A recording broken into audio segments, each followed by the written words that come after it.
Kejadian di Ngemplak Gang Telu. Wah, ambulan nggak ada penumpangnya, akhirnya dinyalakan.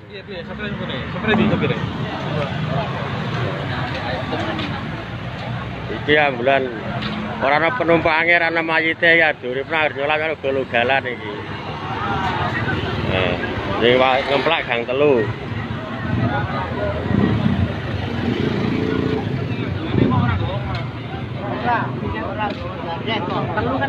Oke, sih. Ora ono isine kok. Nek golak galuk ngono. Umpak-umpakan. Ya, oke. Geger duwe, geger. Yo. Ambulan ora penumpange do galu-galan lakune ambulan telu ning isi lunga. Nang Ngemplak Gang Telu. Iki sing korbane Pansa ambulan 3 beruntun jadinya 4 mobil 4 berarti. Ngemplak Gang Telu. Hari itu kami dapat tugas semuanya keluar kota. Jadi biasanya memang hanya mengantarkan saja. Tapi untuk beberapa hari terakhir ini saya tidak tahu dari keluarga kebanyakan minta untuk langsung dimakamkan juga oleh tim Kambuja. Akhirnya itu memakan waktu. Ya, yang biasanya kami cuma mengantar mungkin hanya 45 menit atau sampai 1 jam, ini waktunya jadi molor lagi. Sedangkan posisi kami saat ini kan digabung. Waktu itu siang kita mengantarkan jenazah dan memakamkan di Purwodadi. Kemudian posisinya pulang jam 2 seharusnya kami sudah harus sampai di RSUD untuk mengambil jenazah satu lagi, tugas dari Satgas daerah pemakaman. Jam setengah 2 itu karena jalan di Wates itu profit, jadi kami pakai Ngemplak. Dari Wates kan sudah mulai profit itu sampai di Ngemplak kita ada 3 armada waktu itu. Jadi yang paling depan itu ambulan jenazah Rumah Sakit Aisyah, yang di tengah itu ambulan MDMC, yang terakhir ambulan dari Lanjut Jawa Tengah juga. Semua 2 ambulan ini BKO dari Jawa Tengah membantu khusus. Soalnya memang kami kekurangan armada untuk mengangkut personil. Nah, pulangnya kami memang harus terburu-buru karena ada tugas jam 2 itu, kisaran setengah 2 itu ada eksiden.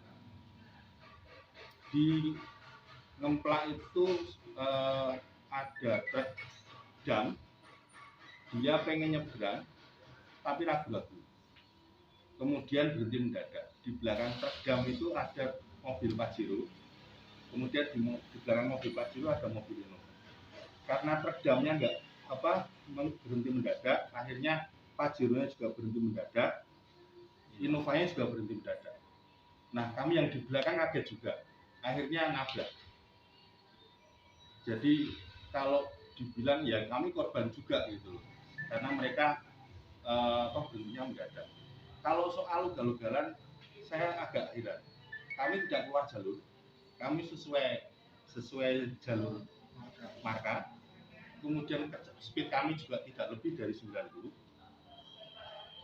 Rotator juga hidup cuma di depan saja yang bawa jenazah, yang lainnya tidak dihidupkan. Karena kami tahu ini kalau hidup semua nanti kepanikan warga kan saat ini lagi tinggi-tingginya soal ambulan. Nah, makanya itu kejadiannya sebenarnya semacam itu, tidak ada yang ugal-ugalan atau kami sesuai dengan kotak semuanya. Kemudian kenapa tidak bawa jenazah kok rotator depan bukan? Yaitu tadi karena kami harus ngejar waktu. Kami di telepon dari Rumah Sakit Umum Daerah untuk segera mungkin sampai ke rumah sakit karena jam 2 harus sudah ngambil jenazah. Keluarganya sudah ramai. Ini juga nutup supaya keluarga jenazah tidak terlalu panik dan sebagainya. Seperti tadi jangan lihat sendiri. Kalau kita setengah jam belum nyampe, telepon berdering terus, harus segera sampai sana. supaya minimal keluarga sudah tahu armada sudah siap, semuanya sudah siap ditransportasikan. Posisinya semacam itu. Jadi semua tim semacam itu, mau tim Kamboja, mau tim Jakarta, mau tim Kembang Hijau, mau tim Bagana. Kami saat ini memang rush hour, soal pemakaman rush hour sekali. Itu sudah dari kemarin-kemarin kayak gitu. Mas, apakah SOP-nya kalau tanpa jenazah itu memang tidak diperbolehkan untuk membuka kantor? Ini kalau tanpa ada hal ihwal yang penting seharusnya tidak dibuka. Nah kemarin kami menghidupkan satu rotator di depan itu karena ada satu hal yang penting yang urgent yang harus kami segera selesaikan, yaitu mengambil jenazah. Dan itu secara aturan diizinkan. Sama dengan kalau ambulan kami harus menjemput pasien di rumah. Karena gini, ini aturan COVID, kalau jenazah tidak segera dimakamkan, itu berbahaya. Jadi aturannya itu memang 4 jam harus segera dimakamkan. Iya, kalau maksimal. Itu aturan dari Dinkes. Hubungannya ke saya itu, ini bukan jenazah biasa. Jenazah COVID itu harus progresnya harus cepat.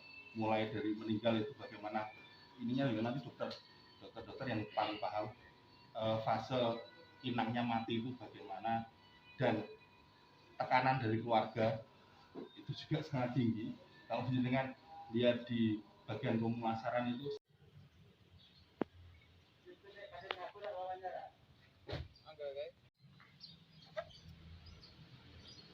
oleh ambulan ini sudah kita mediasi bersama di polsek, urusannya sudah selesai, sudah kita damaikan bersama. Sudah ada proses penggantian yang rusak-rusak, semuanya sudah diselesaikan baik-baik di polsek. Itu sudah selesai urusannya dengan tempat jenazah.